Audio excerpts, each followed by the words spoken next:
How you gonna try to make people feel broke for not having Nike or Dior when you stole that stuff or you had sex with that old man for that stuff? How you gonna try to make people feel like they ain't doing enough because they don't drive the latest car when you're behind on your payments or somebody else is paying those payments for you?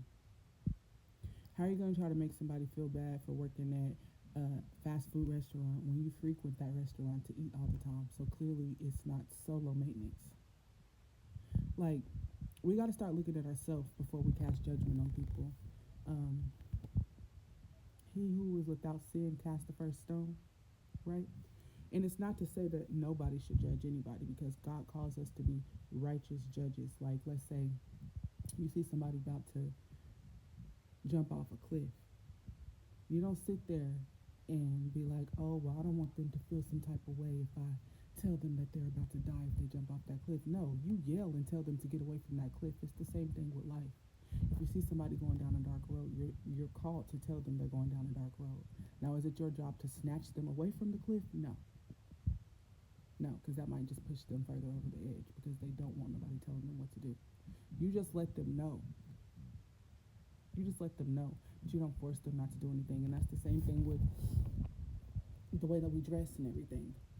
You can't expect somebody to always wear name brand when we don't even know how you even got that name brand. We don't even know why you have it. Like, do you feel like that's a part of your identity or something?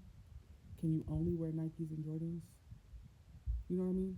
Can you only buy Coach and Chanel bags? Like, okay, and then what? Does that make you somehow a better person? Does that make you a more caring individual? Does that make your heart more pure because you look like you got a lot of money? Or maybe you do got a lot of money, but does that make you a better person? Because in the Bible, God says that a rich man is the hardest to go to heaven. You want to know why? Because he feels like he already has everything. If you don't think you need Jesus, Jesus ain't about to try to force you to know that you need him. He's just going to dust his feet off and walk away. So with that being said, a lot of people miss out on the throne because they feel like they already got it all.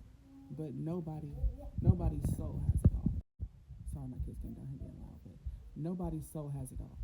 Everybody needs Jesus. I don't care if you're at the pinnacle of greatness. I don't care if you're at the lowest of the low. We all need Jesus and everybody in between. So while you're in the situation that you're in, how can you grow the kingdom? How can you treat people better?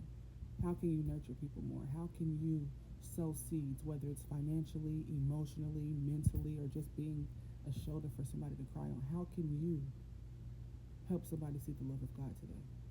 Don't nobody care what you look like because there ain't no clothes that is going to get you into heaven. There ain't no shoes, no purses that's going to get you into heaven. There ain't no expensive hairstyles that's going to get you into heaven. Yes, you can get all those nice things for yourself, but if those define your character, you're doing too much.